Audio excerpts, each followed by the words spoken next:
আসসালামু আলাইকুম এভরিওয়ান, সবাইকে স্বাগতম জানাচ্ছি নতুন আরও একটি রেসিপি দেখার জন্য। আজকে আমি আপনাদের সাথে শেয়ার করব ভীষণ মজার বুটের ডাল দিয়ে মুরগির মাংস রেসিপি।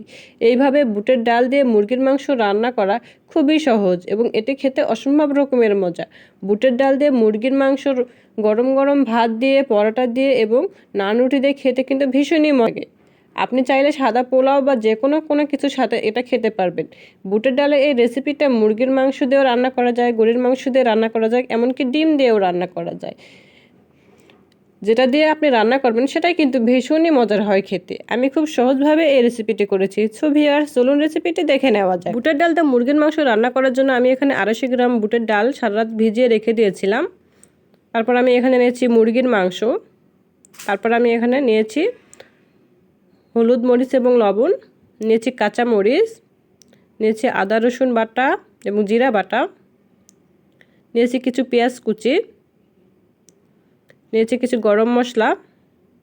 তারপর আমি ভিজে রাখা বুটের ডালটাকে একটা প্রেসার কুকারের মধ্যে দিয়ে দিব এবং দিয়ে দিব সমপরিমাণের থেকে একটু বেশি পরিমাণের পানি দিয়ে আমি প্রেসার কুকারটাকে চুলায় উঠিয়ে দিয়ে 2-3টা সিটি দিয়ে নিব। তারপরে বুটের ডাল রান্না করার জন্য আমি একটা প্যানে তেল দিয়ে তেলটাকে গরম করে নিব এবং দিয়ে দিব পেঁয়াজ কুচি দিয়ে পেঁয়াজ কুচিটাকে খুব ভালোভাবে নাড়াচাড়া করে নিব যাতে পেঁয়াজ কুচিটা খুব ভালোভাবে নরম হয়ে আসে। পেঁয়াজ কুচিটা যখন নরম হয়ে আসবে তখন আমি দিয়ে দিব গরম মশলা দিয়ে আমি খুব ভালোভাবে নাড়াচাড়া করে নেব যাতে গরম মশলার ফ্লেভারটা খুব সুন্দরভাবে বের হয়। তারপর আমি দিয়ে দিব আদা রসুন এবং জিরা বাটা এবং তার সাথে দিয়ে দেব হলুদ, মরিচ এবং লবণ দিয়ে আমি সবগুলো উপকরণ খুব ভালোভাবে মিশিয়ে নিব। এভাবে কিন্তু মিশিয়ে নিলে মশলাটা কিন্তু ভালোভাবে কষিয়ে রান্না করে নিলে কিন্তু বুটের ডালটা খেতে কিন্তু ভীষণই মজা লাগে। মশলাটা যাতে না পুড়ে যায় তাই জন্য আমি একটু সামান্য পরিমাণে পানি দিয়ে আবার নাড়াচাড়া করে মশলাটাকে কষিয়ে রান্না করে নেব। মশলাটা যখন তেল থেকে উপরে উঠে আসবে তখন আমি দিয়ে দিব মুরগির মাংস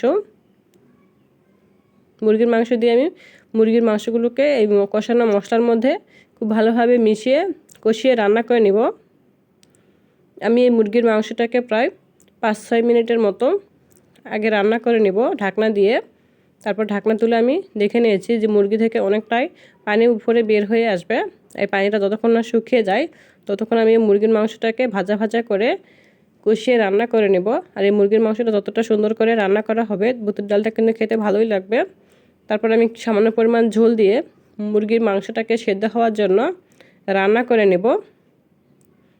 আমি ঢাকনা দিয়ে 5 মিনিটের মতো আবারও মুরগির মাংসটাকে সেদ্ধ করে নিয়েছি এবং ঢাকনা তুলে দেখে নিয়েছি যে মুরগির মাংসটা সেদ্ধ হয়েছে কিনা। মুরগির মাংসটা অনেকটাই সেদ্ধ হয়েছে কারণ এটা আগে থেকে ভেজে নেওয়া।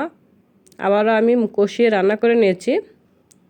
এ পর্যায়ে আমি দিয়ে দিব সেদ্ধ করে নেওয়া বুটের ডালটা দিয়ে আমি মুরগির মাংস এবং বুটের ডালটাকে সাবধানে নাড়াচাড়া করে নিব এবং খেয়াল রাখবো যাতে মুরগির মাংসর সাথে নাড়াচাড়া করার সময় যাতে বুটের ডালটা ভেঙে না যায়, তাই একটু হালকা হাতে নাড়াচাড়া করে দিয়ে এবং তার সাথে দিয়ে দেব পরিমাণ মতো পানি।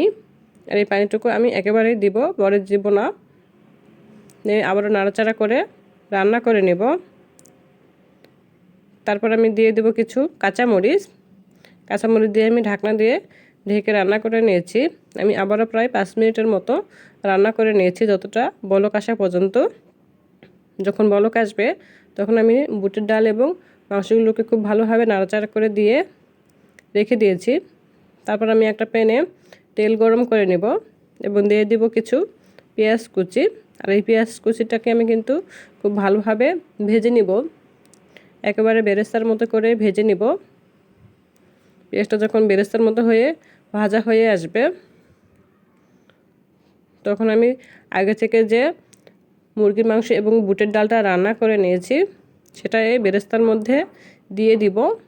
এভাবে কিন্তু শেষে বাগার দিলে কিন্তু বুটের ডালটা খেতে কিন্তু ভীষণই ভালো লাগে। আর এটা রুটি, পরোটা বা যে কোনো কিছুর সাথে কিন্তু ভীষণই মজা লাগে খেতে। বুটের ডালটা যখন হয়ে আসবে তখন আমি দিয়ে দেব কিছু ভাজা জিরার গুঁড়া এবং ধনিয়া গুঁড়া দিয়ে আমি চুলাটা অফ করে দিব। তারপরে আমি পরিবেশনের জন্য উঠিয়ে নিব। বুটের ডাল দিয়ে মুরগির মাংস রান্না ভীষণই মজার একটা রান্না। এভাবে কিন্তু বুটের ডাল খেতে কিন্তু অন্যরকম একটা মজা লাগে। অনায়াসে গরম গরম ভাত কিন্তু খেয়ে নেওয়া যায়। যারা বুটের ডাল খেতে ভালোবাসেন তারা অবশ্যই আমার চ্যানেলটাকে সাবস্ক্রাইব করবেন। আর এইভাবে বুটের ডাল বাসায় একবার রান্না করে দেখবেন যে এইভাবে বুটের ডাল মুরগির মাংস দিয়ে রান্না করলে কেমন লাগে। আর আমার রেসিপিটা যদি ভালো লেগে থাকে তাহলে অবশ্যই কমেন্টের মাধ্যমে জানাবেন আমার রেসিপিটা আপনাদের কেমন লেগেছে। আর আমার চ্যানেলকে সাবস্ক্রাইব করে বেল আইকনটি বাজিয়ে দেবেন। Thank you watching my video.